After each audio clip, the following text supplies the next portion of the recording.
Warning, this podcast contains spoilers for Teenage Mutant Ninja Turtles Mutant Mayhem.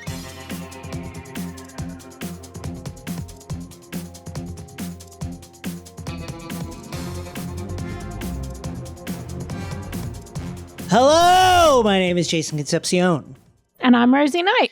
And welcome to X-Ray Vision, the Crooked Media podcast, where we dive deep into your favorite shows, movies, comics, and pop culture. In this episode, starting with Strike Watch. Got to keep you updated. Watch. Some wild news dropped just before we started recording, and we're happy it dropped before so we can talk about it.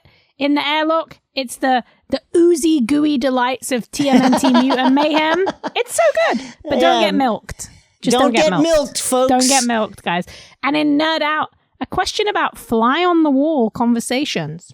Coming up next, Strike Watch. It was announced today, Monday, August 7th, that the workers at Marvel, the VFX workers at Marvel, about 50 on-set employees, have voted to unionize, joining IATSE, the union that covers the crews that work on sets, television sets, movie sets. And the workers are asking for an election for union positions to be held as early as August 21st. So this is big news now. Of course, there are structural obstacles. VFX, not just by Marvel, Disney, but all the other studios are usually farmed out, not only to their in-house craftspeople, but to studios around the globe. This, you know, as one, a bid for efficiency, and also two, to make it harder to unionize. So there's a long fight that remains ahead of these workers, but this is a development that I think many can and should support.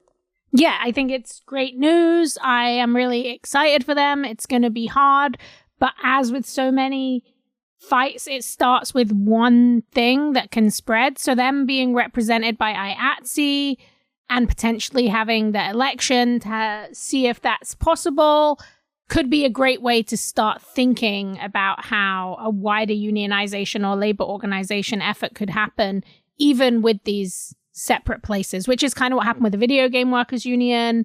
It's something that comics is still thinking about. So I think this is great. I think that, as Chris Lee said at Vulture, on the heels of more than a year's worth of damning disclosures around Marvel Studios' systematic overworking and underpayment of visual effects workers, this is to be expected.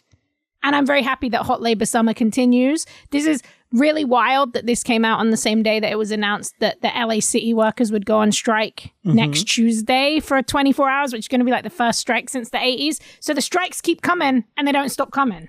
To that end, we move to South Korea, where actors in Netflix originals want better pay, reports the LA Times, and the company refuses to meet their union. Unbelievable.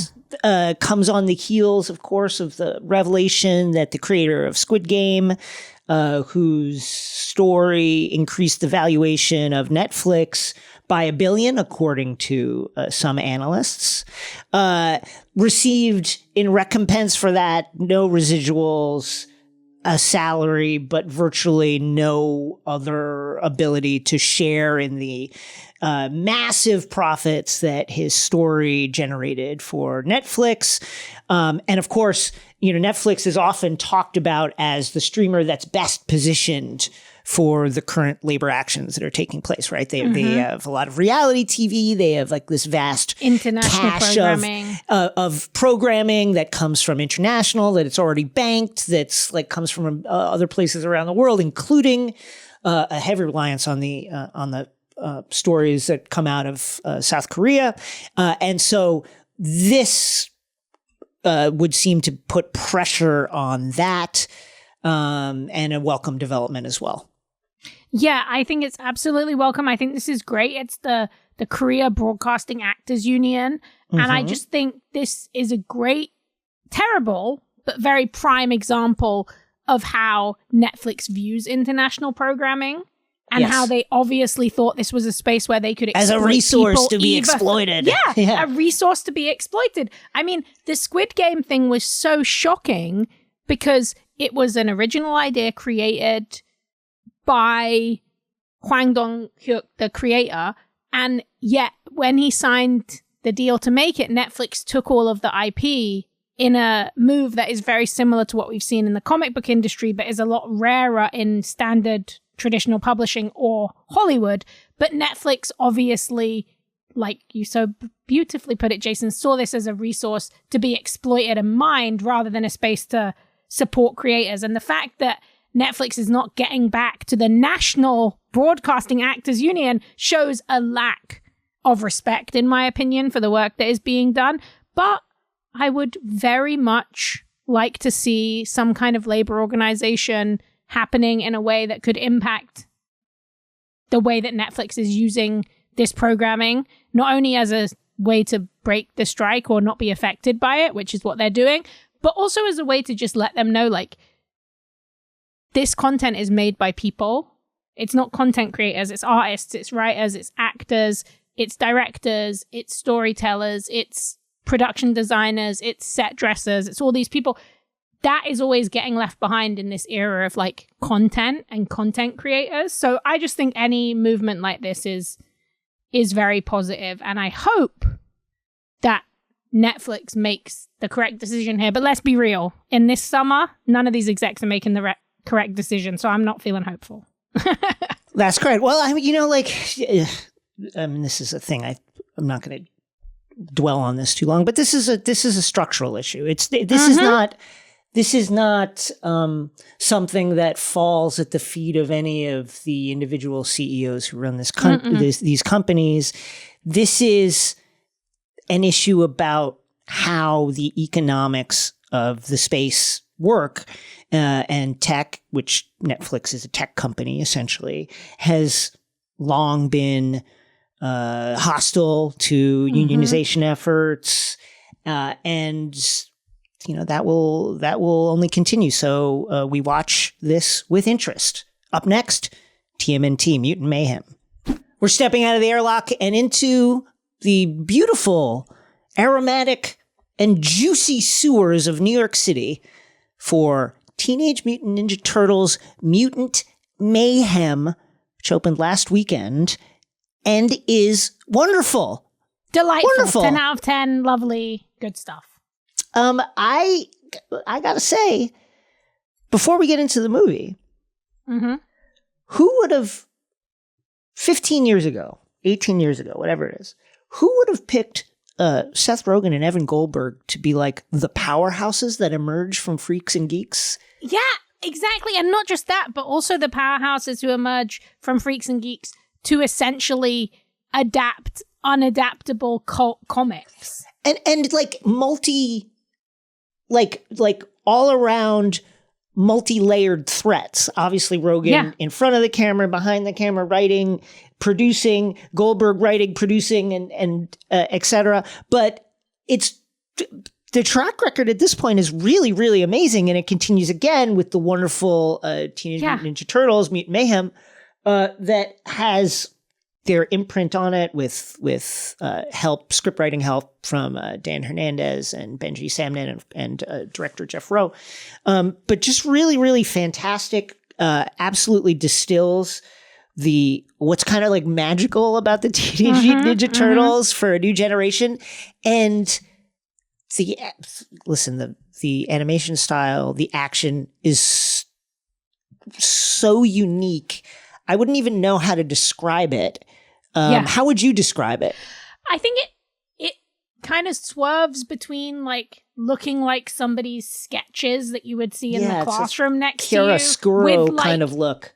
Yeah, and then also a kind of stop motion vibe. I think one of the things that they did that was the coolest is obviously this is a post-Spider-Verse movie, as we call them, or is influenced by Spider-Verse. But I will say I think this is one of the first movies to come out of this wave of post-Spider-Verse movies that it understands where its strengths are. So it doesn't try to ape Spider-Verse by doing like 20 different types of animation, which is obviously the part and parcel of what makes those movies so brilliant. Instead, they found one really unique animation style and stuck with it. And it feels so enjoyable and it feels raw, but it's entertaining. there's this very old school comics thing to it where all of the characters, apart from April O'Neil, who I love, played by the incredible Ayo Edebiri, who we just love so much, but like all of the characters apart from April and the Turtles are grotesque. The human characters are grotesque. The mutant characters are grotesque. That's very old school. That's very Silver Age superhero comics. Like these characters are monsters. They're scary. They're weird. But then I love that at the center you have this kind of pure core group of obviously the 4 Turtles, and then you have April, who are just really cool. And I wrote this in my Letterboxd review, but one of the things that I really found quite profound about this movie is there's a picture I have of me when I was like 3 years old, wearing a nappy, holding like a Raphael plush. And I've loved the Turtles for that long. I loved them when they were I loved them when they were cartoons. I loved them when they were Playmates toys. I loved the black and white comics, which when you discover them when you're old enough, feel like a revelation compared to what they became on the cartoons. I followed them throughout my life. I've loved Peter Laird and Kevin Eastman. Like those are like icons to me of comic book creation. I love the original Jim Henson Suit movies. Like I've lived through the Michael Bay era. Like I've seen so many stories with them. And to be here as like a 35-year-old and sitting in that theater and able to enjoy the movie and watch the movie and love the movie and feel like they're like my sweet, annoying cousins who I want to protect. That is like an incredible feeling to grow up with characters and outgrow them, but still want to spend time with them. And this really does a great job of putting across the teenage aspect. It's of the TMNT. teenage. Yeah, the teenage aspect is front and center, and Goldberg and Seth Rogen have been pretty outspoken about that being the aspect of these characters that they really want to highlight, that they really wanted to drill down on. I think they did it wonderfully. There's this wonderful moment where the Turtles are just coming home after kind of like lingering on the edge of like this outdoor movie showing at Brooklyn Bridge Park, and they come home and Dad is kind of like castigating them for like, where have you been? And it's this wonderful like, Jackie Chan plays Splinter. Incredible casting, by the way. Incredible casting. And it creates this layer of like, they really resonated like as the child of immigrants, of like to have like like the immigrant parent who's like, what are you doing? Don't go out. Don't do this. Like, you're going to be influenced in bad ways. And Splinter's version of that is humans want to kill you. They want to milk you. They want to trap you in a lab somewhere and do experiments on you, all of which is absolutely fair. And true, it turns out. He was not wrong. And but after that, after they absorb this speech from Splinter, they like go to their rooms and they're just like scrolling their phones and like talking about different things that they see on their phones, and roasting each other, that they would do if they could go out. And it was just really, really wonderful. Like it's same as you. I'm a longtime Turtle fan. I remember one of my classmates. Did this happen when you were in school? Like, kids would bring, for absolutely no reason, other than to like flex in front of the other kids. Like, kids would just like bring comics and toys to class when like absolutely you just know that if a teacher sees that, like, it's going to take it. Why is that here? But I remember one of my classmates brought in the black and white Teenage Mutant Ninja Turtles Eastman and Laird book. And now I don't know if it was the first printing or a second printing or what issue. I don't remember what issue it was, but I remember being knocked out by the art. It must have been the first issue, because I remember the panel that really got me was like one when you couldn't really tell them apart. It was no, you can't tell them apart. It was black and white. They all wear masks. It was very hard. You can't really tell. I think it was maybe Raph who said this, but like it's a panel, they're fighting, and the narration panel is like, and we bleed, and they have these little scratches like all over their shells and all over their skin. And I was like, holy shit, this is amazing. And I went to the comic book store, I couldn't find it. And then eventually I found it. And then it was definitely weird. So like I'm of that era where when the cartoon really started hitting, I was like, well, this is like so different than the black and white version. Mm-hmm. But it's wonderful how I think one of the great things about Mutant Mayhem is it really combines all of that stuff. Like the cool martial arts. Everything. Yeah, the cool martial arts action of like the Eastman and Laird pre-colorized run and like the cowabunga pizza fun of the Teenage Mutant Ninja Turtles of the 90s video game era. And it distills all of that into something that is really like truly something of its own. I had a great time. I thought it was amazing. And I think you bring up a great point. Like, I wrote a piece at IGN that was kind of explaining about like this will be a spoiler, so like don't listen if you haven't seen it. Well, actually you can listen because it's not actually in the movie. It's just something I know because I've read the comics. But there is the Maya Rudolph character, Cynthia Utrom. She's almost certainly Krang. You can do a We Were Right in 2 years when they announce it, because the Utroms are an alien race that are in like the second issue of the black and white comics, right? And then all your Mutant Mayhem characters, the actual mutants, Ray Fillet, aka Man Ray, Genghis Frog, voiced by Post Malone. Yeah. Oh my gosh, he was so good. He was very funny. Ray Fillet, Jason Derulo. It's Austin. It's Post Malone doing a Jason Derulo. So good. And Mondo Gecko introducing Paul Rudd as Mondo Gecko. Like the Mighty Mutant Animals. That was a range of Playmates toys when they were really just selling so many. So it really does combine all of the different aspects that make the Turtles great. You have April O'Neil, and she's black, which in the original black and white comics, she was black. So even that is like people forget going this. Back. They forget this. And that goes back to the original era of the comics. I feel like they did such a brilliant job making it accessible. My nephew loved it. My 10-year-old nephew, now he's going back and he's watching Rise of the Ninja Turtles. He's watching the old cartoons. He's watching all of it.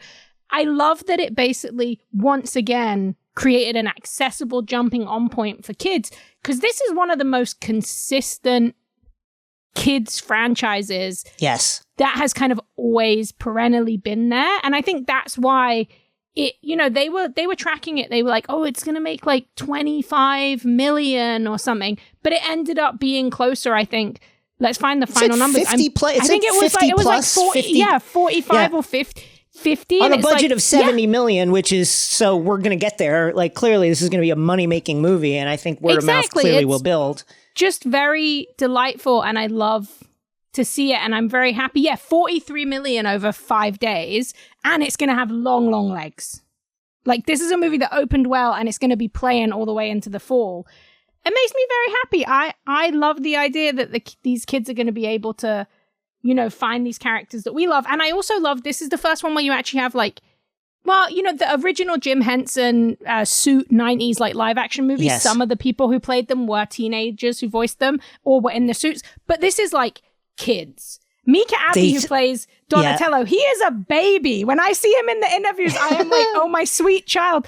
And, Shimon Brown Jr. is Michelangelo, amazing. Nicholas Cantu, the only Leonardo I respect. I am a Leonardo hater. He is a snitch in this movie, but he learns his ways and he has a good character. Brandy Noon as Raphael, who is my all-time favorite. I'm a Raphael stan. That's of the four humors of the Turtles, I am a Raphael. And I loved it so much. And you know what else that they understood that I think a lot of the modern Turtle stuff hasn't understood? And this comes back to what you're saying. In the comics, you couldn't tell them apart, right? Because they didn't have the different color bandanas in the original comics. And then when they did, they had all red bandanas. It was all about personality.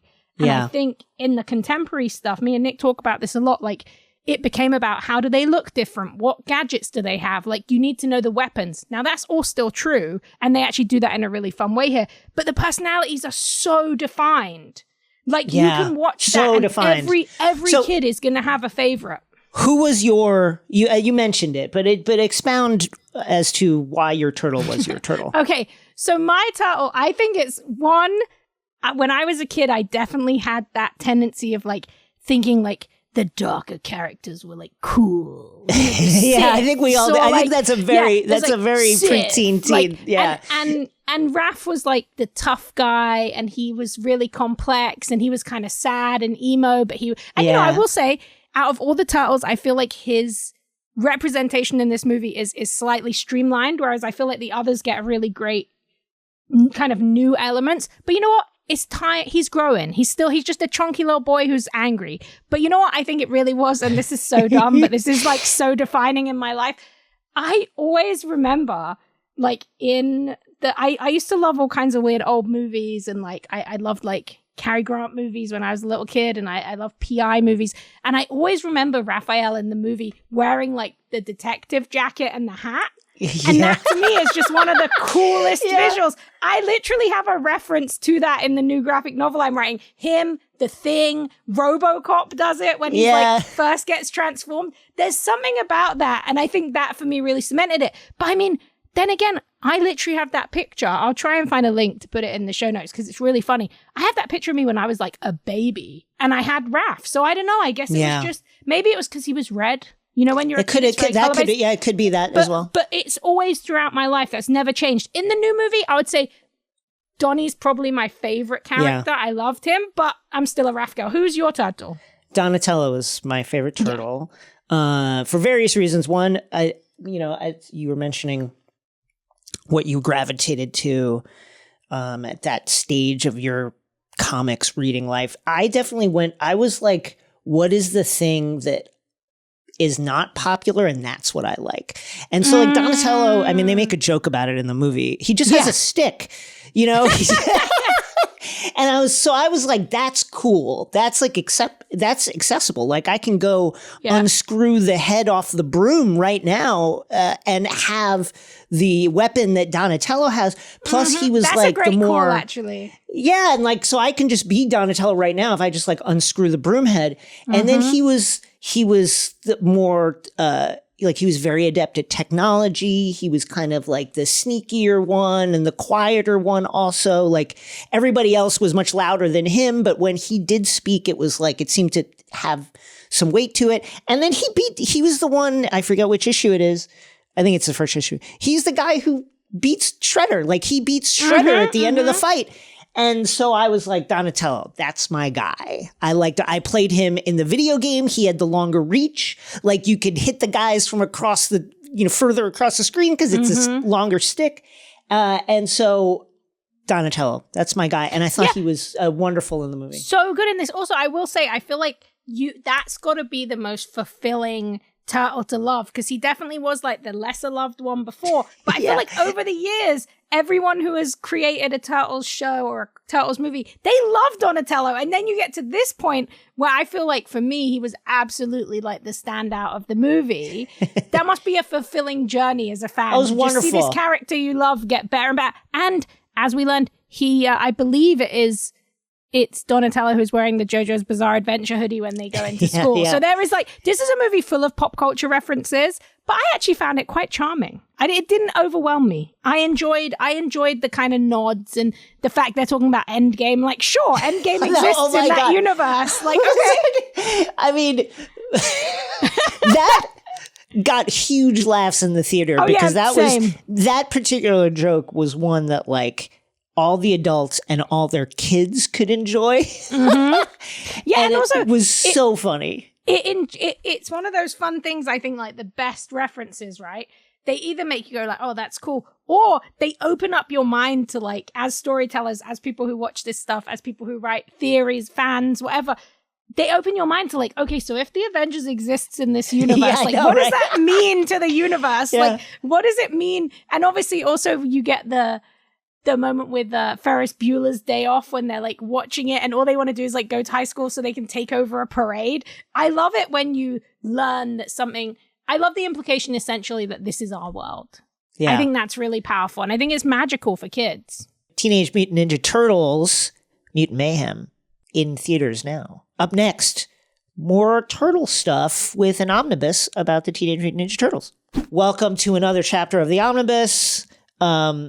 Where we're talking about the Teenage Mutant Ninja Turtles and their origin and their deeper origin today. Popular art, as we have talked about on this podcast quite often, is a product of a dialogue between creativity and commerce. And, there are numerous examples of this, but I think that when you hear about the history of the Teenage Mutant Ninja Turtles, you'll come to realize, as I have, that the Turtles, now in their fourth decade of pizza-stained martial arts action existence, are perhaps one of the most unique products of this dialogue between commerce and creativity. Created in 1983 by comics fans Kevin Eastman and Peter Laird, the Turtles, in the best tradition of fan-created art, were a barely veiled ode to some of the most popular comics tropes of their day.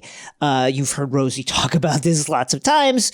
From the X-Men came the word mutants. Mutants were big, and therefore, let's do something with mutants, Eastman and Laird thought. You know what else was big? Teenagers are big at this time. The Teen Titans solo title had launched in 1980. And the New Mutants, the offshoot of the X-Men team, the teen team of Young Mutants over at the Xavier's Academy, just going into the field on their own, had launched contemporaneously with Eastman and Laird starting to create these characters. Frank Miller's pioneering run on Daredevil was mined extensively. The ninja villains, the hand became the Turtles' antagonist, the foot.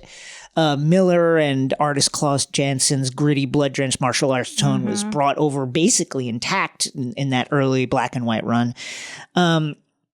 And then, for the kind of highbrow stuff, they turned to the Italian Renaissance with the artists Leonardo, Donatello, Raphael, and Michelangelo, who gave our heroes their name. In 1984, using a family loan and some cash from a tax return, Eastman and Laird printed 3,000 copies of Teenage Mutant Ninja Turtles #1 under their own Mirage Comics banner, founded in their living room. And with a turtle shell and a prayer, they bought an ad in the Comics Buyer's Guide. Then really the Bible of how to get comics and how to see what comics were out there in the marketplace. That's how Eastman and Laird entered the then kind of nascent direct market of comics publishing, by which local comic shops would kind of like cut out the middle distributors to buy direct from the publishers, in this case, Mirage and Eastman and Laird. Teenage Mutant Ninja Turtles #1 sold out. All 3,000 issues gone. A 6,000 issue reprint followed. It sold out as well. From this, Eastman and Laird pocketed a tidy $200 profit. Not bad for early 80s money. So realizing that their little lark of a small business project was resonating, perhaps indicating a deeper vein of interest in these characters, Eastman and Laird went back to the literal drawing board, and about a year later, Teenage Mutant Ninja Turtles #2 went to print. Now, by this time, the characters were a grassroots sensation. And of course, retailers seeing that thought, well, listen, you can't just send us #2 when #1 is sold out. You also have to reprint #1, right? And so they did that.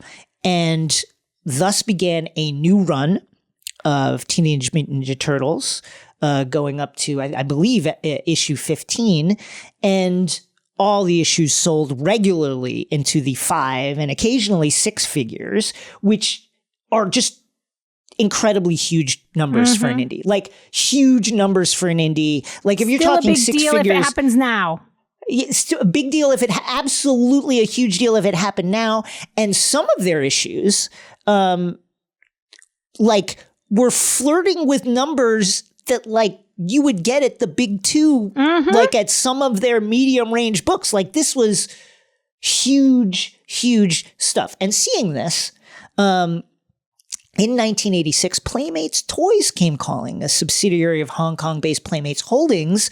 The company had a plan to turn the Turtles into a line of merch appealing to kids. So their plan first was to seed the marketplace with an animated television show that would run in various markets, kind of a limited run television show that would kind of like build up the hunger amongst their targeted fan base for all things Teenage Mutant Ninja Turtles. But of course, before they did that, some of the stuff some of the things in the black and white original run needed to change. From day one, Eastman said in an interview with the Comics Journal from 1998, the first meetings at Playmates, they wanted changes. The early issues had violence, but not graphic violence. He continues, Playmates said our specific audience is 4 to 8-year-olds. So you do the math on that, right? A lot of stuff needed to change. A lot of the violence needed to be toned down. Some of the language, which was never really that explicit in the original run, but like did kind of like, I guess, kind of dip a toe into like explicit language. Some of that needed to be dialed down. And of course, the Turtles had by this time already transitioned to color, as Rosie mentioned, all red bandanas. But as we start to enter the animated space, certainly things are going to need to change more significantly. And here is where the Playmates marketing team really made their imprint and really let their influence be felt. And this is where that conversation between art and commerce really becomes a very even-sided conversation. So the Playmates marketing team are the reason that we have differently colored masks for the Turtles, for instance, in order to tell them apart. They are the source of any number of catchphrases, iconic catchphrases from the Teenage Mutant Ninja Turtles animated series, including Turtle Power. And of course, the legendary Cowabunga. Now, the latter Cowabunga was the focus of a $5 million lawsuit by Buffalo Bob Smith, the host of the Howdy Doody Show, which ran from 1947 to 1960. Buffalo Bob claimed that, hey, the Turtles stole Cowabunga, which we used on the Howdy Doody program back in the 40s. Sure. And how dare you, sir? Eastman and Laird decided that, you know what, this is not worth the trouble. And they eventually settled for $50,000 on the $5 million. Also, pizza. Pizza came from Playmates. Can you imagine? Like, what more iconic thing could come out? Can you associate with the Turtles and pizza? And that was part of the contributions from the Playmates execs. Yeah, I was thinking a lot about this when I was writing my Cynthia Utron piece at IGN, because David Wise, who has spoken a lot about how involved he was with this, he actually created Krang, who I would say is probably the most well-known... Mr. Pizza himself. The most well-known Ninja Turtles villain probably is Krang, and that he didn't come from the comics. He was influenced by the Utrons, these kind of brain-looking aliens. But even that, when I was like kind of revisiting it, it is such a unique space in this cultural idea of like commerce. And also, this is why Turtles became so popular. It was already a comic shop here. This is why. But like, this is how kids found out about it. This is how it became a global phenomenon. And this is how many, many years later, Peter Laird would sell the Ninja Turtles to Nickelodeon for millions. We'll get to that. But yes, we'll I get will to say, that. not enough money. No, not enough money. He did not get enough money. Okay, so the overall softening of the Turtles aesthetic and various story elements was as you can see from the fact that we're talking about the Turtles in the year of our Lord 2023, extremely lucrative, resulted in numerous television programs, various spin-offs of those programs, several waves of toy crazes, multiple video games, of course, the movies, various comics runs across 3 or 4 different comics companies. But the changes didn't necessarily go down smoothly with the creative team. Kevin Eastman said in his interview in 1998 with the Comics Journal, quote, "It probably affected Pete more than it did me. He was really upset about it. And even today, he's very much of a purist as far as the Turtles go. But it was something we both agreed to. We'd have long, long talks and ultimately say, we can live with this. All this stuff was done in 1986 and the early part of 1987 while developing the toys and the cartoons. Even through that whole period, we never really believed that it was going to happen. And of course, it did happen, and they became very, very rich. And here we are. Now, Rosie mentioned it. In 2000, Eastman sold his stake in the Turtles to Laird, who, in Eastman's telling, was kind of the more passionate and originalist of the creatives. The purist. Yes. Now, Laird then turned around and sold the rights to Viacom. And of course, you can follow the kind of corporate restructuring and machinations that follow here. But through Viacom, the property eventually landed at Nickelodeon, which is how Teenage Mutant Ninja Turtles Mutant Mayhem comes to us today. Yeah, and Peter Laird sold it in 2009 for $60 million. Now, I understand that to a normal person. Not enough. A normal person, that is a lot of money. That's a life-changing amount of money. But I am saying, I'm talking, if you're selling Star Wars or Marvel for like $4 billion, yeah? Right now, it's not that level. It's not that level, but I'm saying 500 mil. I'm saying like half a bill minimum. The amount of money that Nickelodeon has made off the live-action movies that they've done since then, off this movie, like, it was not enough, but I love that Peter did it in a pure way. And now, Kevin is doing The Last Ronin, which was a huge success for IDW, and that was based on an idea him and Peter had. And if you watch, there was a great documentary made about the Ninja Turtles. It's a Ninja Turtles documentary, and it goes over the whole life. I believe it is called Turtle Power, the definitive history of the Teenage Mutant Ninja Turtles. It's now on Paramount Plus. Turtle Power. And that has a really great arc about their journey as friends, as collaborators. The way they broke people off at Mirage Comics in the 80s and 90s, other creators like Stan Sakai, they would bring the characters that they created, like Usagi Yojimbo, and they would put them into toy production so their friends could make money. And there's a really great arc about Peter and Kevin, and they even have a kind of reunion between the two of them there that kind of led on to where we are now. So, yeah, also, Jason, I want to hear about the reasons that you think they resonated, because you have some great thoughts here about like anthropomorphic kind of storytelling. Well, that's the question, isn't it? Right? Like, why was it? Why the Turtles? What happened? And I'll get to that. But I think one of the things that's interesting to me about the Turtles, on an intellectual level, is how they are part of this kind of fundamental human. By human, I mean like Homo sapien, like us as a species, storytelling, kind of storytelling adaptation that we have, and how they are part of this tradition of anthropomorphism in human creativity. Anthropomorphism, which is the technique of kind of combining animals or objects with human characteristics, is of course a staple of popular culture, like point at any Disney movie, right? Yeah. And in particular, this is a feature of content that is aimed at kids throughout history, like literally going back into the far reaches of prehistory even. The Lowenmensch figurine, the so-called Lion Men of Holstein-Stadel, is an ivory sculpture of a person with a lion's head. And it's the earliest example of anthropomorphism, and it's dated anywhere from 35,000 to 41,000 years old. And when you really think about like what an incredible example of like cognitive flexibility this is, we see an animal, we imagine ourselves as that animal in order to understand what it's doing.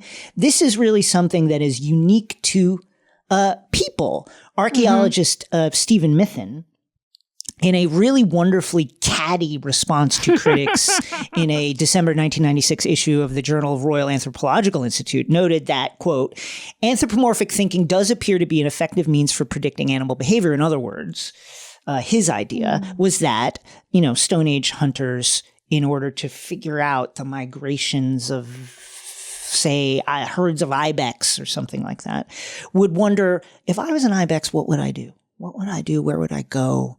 Where would I sleep? And through this process, eventually found success in hunting ibex. In that same journal, Mithen theorized the reason for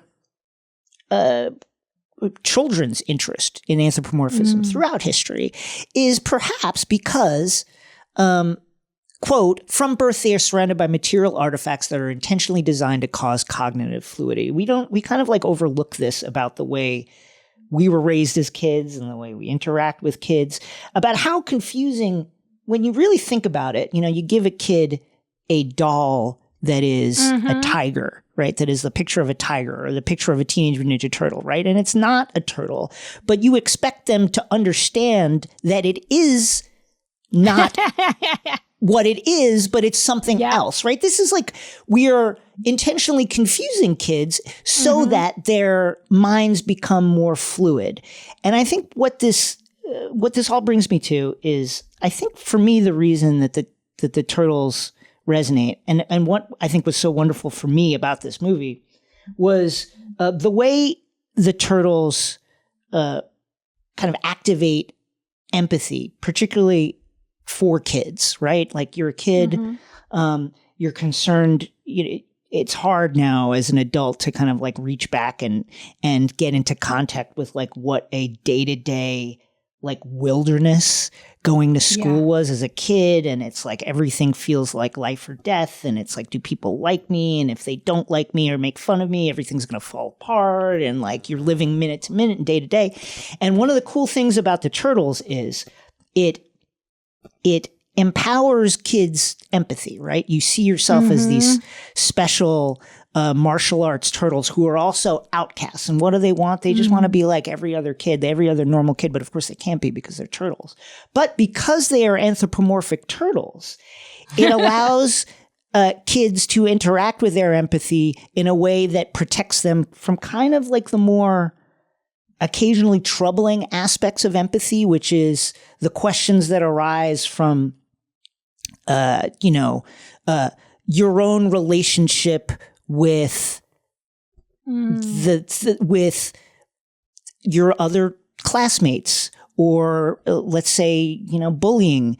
Where does one stand in a power dynamic between a bully and the target of the bully? How am I being a bully to someone else? All of these kind of questions. How does empathy work if someone looks different than me or believes something different than me, right? All of these questions are really complex and can get really knotty and make you question a lot of things about the way you were brought up and your experiences. But when you have anthropomorphic turtles, all of a sudden, all of that stuff becomes much easier to play with and much more relatable and much easier to grab a hold of, right? The outsiderness, the need to belong, the desire to be special, but also to be like everybody else. All of that the turtles give to us by the fact that they are turtles with the personalities of people. What do you think? Why do you think the Turtles resonate? I love that so much. I mean, it's hard to top, but I would just say, I think you're absolutely right. I also think they're essentially like a gateway to other analogous storytelling. So like correct. When you're a kid, the turtle aspect of it all makes it less terrifying to consider these ideas of empathy. They make it less obviously analogous, less obviously about you and your experiences. And they also give you a hero wish fulfillment. Yeah, yes. I might be an outcast, but I can do something good. And what I love is then, you go from reading the Turtles or watching the Turtles on TV, and then you see the X-Men. And that becomes more obviously about the human struggle, but you still have that same analogous storytelling that comes from science fiction traditions, that comes from the idea of using stories for the power that they can impart. So, I mean, I cannot top what you said because I absolutely love that theory, and I think you're so right. But I think one of the coolest things and the reason that they've resonated for so long is these are almost a starter set of characters and a starter set of tropes and a starter set of stories that will inevitably lead to other art forms and other comic book storytelling. Yeah, and I think that's really cool. And I think the fact that both of us watched it when we were kids and are here now talking about this stuff every week is great proof of that. Like, two people from two different sides of the world, and the Turtles was still one of those first things that got us into this space where we found these stories about characters that we wanted to know more about, that we wanted to care about, and that taught us lessons as we went into our life. I think it's lovely. Turtle power. Up next, Nerd Out. In today's Nerd Out, where you tell us what you love and why, a theory you're excited to share, or a quick question we can answer, Chris asks a fly-on-the-wall query. Now, Chris, I love this because you are big thinking here. This is almost existential. And I adore this. Hi, Rosie and Jason. I love the podcast, even though I know little about the many deep dives that you two take, but that's precisely why I love listening. I've always found so much enjoyment being a fly on the wall, listening to two experts discuss something. The more specific, the better. Like, I have two friends who build elevators for a living. Even though the nuances of their discussions are well over my head, I find it fascinating. That's how I often feel when listening to certain parts of X-Ray Vision. So my question for the two of you, what specific topic would you enjoy just silently listening to as a fly on the wall? This is such an epic question. You go first, because I'll just go through my YouTube history and I'll which is basically what I use it for. But what would a topic be for you? For me, as a fly on the wall, it's very hard to imagine it being something outside of the sphere of what I love, because the first things that I think of are like, I love watching, like, so for example, things that I listen to and love to watch that are not in my sphere of knowledge. I watch a lot of NHK, which is like the national Japanese broadcast channel, and they have incredible episodes of a show called Trails to Oishi, where it's basically just like, how do you pickle a radish? Like, I love stuff like that. Like, I want to know the exact way to ferment the perfect piece of soybean. Like, I do love that kind of stuff. But if I was to be a fly on the wall, I would be like flying back into comics history. I just want to be a fly on the wall, like listening to Jack Kirby coming into the Marvel office when he finds like Stan Lee crying because they're going to shut down the office, and he's like, don't worry, kid, I got this. Or like, I want to be in the room where like Todd and Jim Lee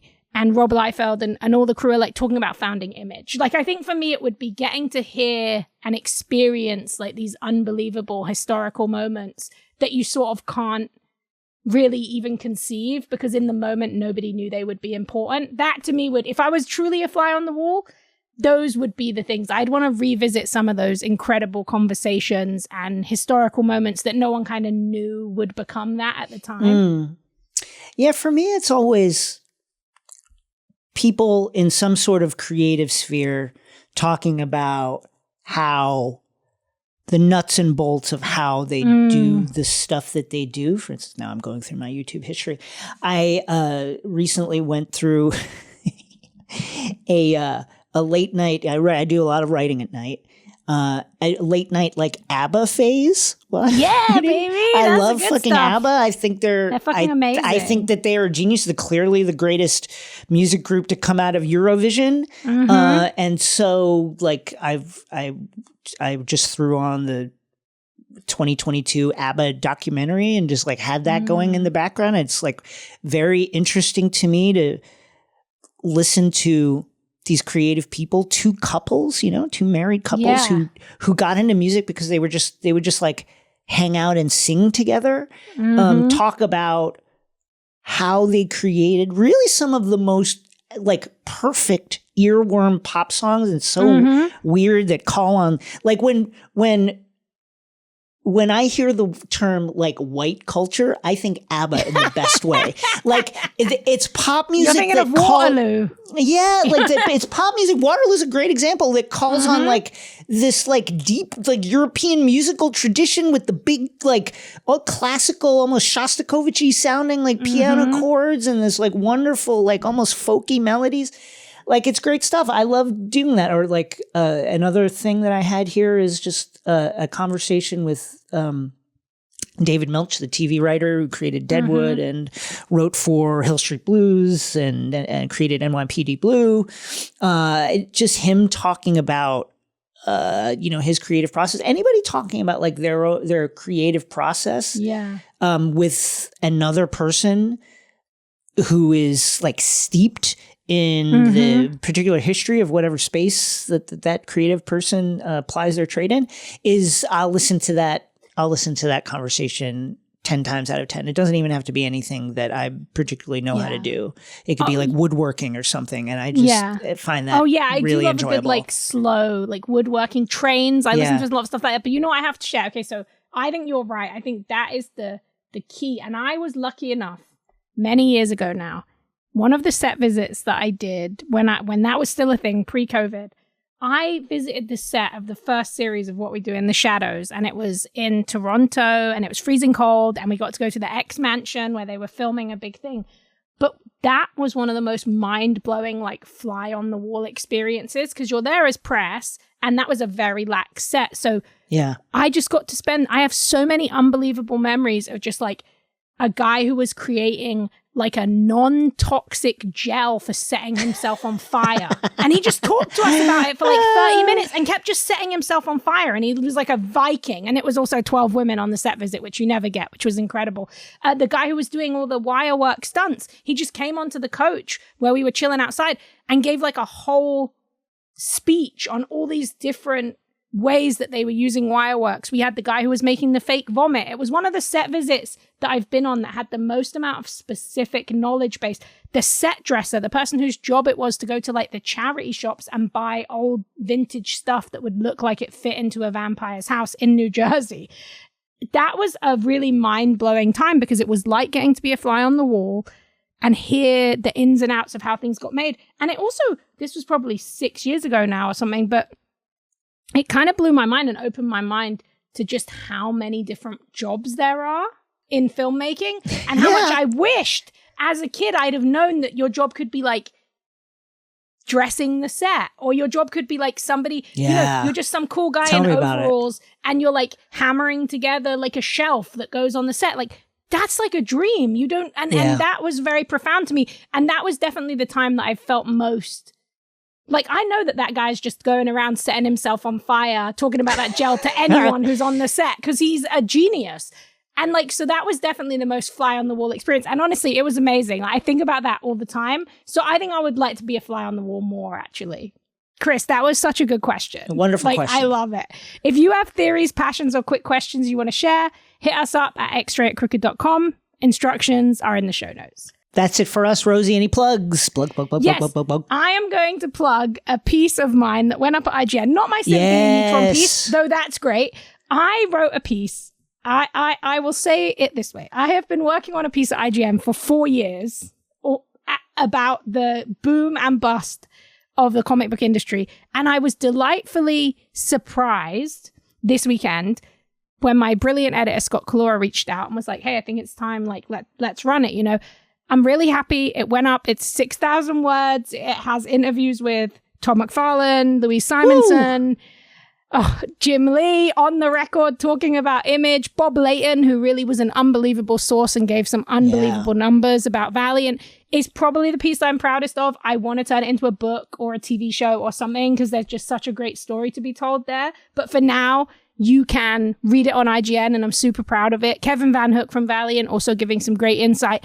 And because it's ended up coming out this year, there's also a great little chat with Ryan Skinner from Pulp Fiction, which is my local comic shop in Long Beach, about how there was actually, like, a mini boom and bust during COVID, which we knew, you know, as collectors kind of, there was this speculation boom, but it hasn't quite turned into a bust, but it's deflating. So just, if you like the ins and outs, if you like business, if you like numbers, if you like Louise Simonson saying that the only reason they did Death of Superman was because they were pissed off at DC and they just decided to kill him, you're going to love it, because that's exactly what happened. Catch the next episode Friday, August 11th for an all Superman and Lois Lane themed episode. Ooh, perfect timing. And you can watch full episodes of the podcast on YouTube. Also check out Twitter and XRV Pod and our Discord to hang out with a ton of cool fans. 5-star ratings, 5-star reviews. We need them. We got to have them. You got to give them to us. Here's one from JLove92. Open Apple for the first time for this review. This podcast is like going back in time to watch anime and play video games with friends after school. Perfect. That's it. That's all we're going for. We've peaked. We've literally peaked. That's all we're going for. Dream. Thank you. Thank you, JLove92. See you next time.